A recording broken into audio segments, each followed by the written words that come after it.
And on top of that, let me have you understand why I am the secret sauce to this.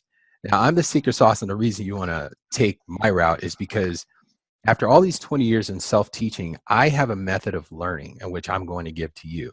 Now, this method of learning, it would allow you to learn anything you need to know in technology. Now, I have 3 kids. People always ask me, how can you have 3 kids and be a consultant? And technology shifts every 6 months. How do you keep up?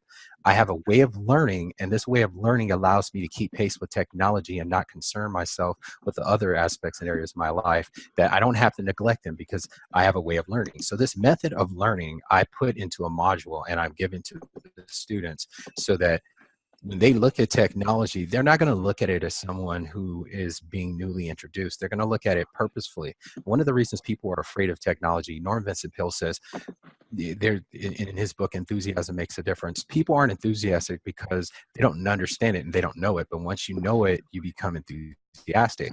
So I'm going to help you become enthusiastic about technology like I am because I'm going to give you a way and a method to learn it. And once you learn it, and once you see that this method can teach you just about anything you need, you're going to become excited. And when the money kicks in, I can guarantee you one thing: that smile won't it won't be wiped off your face.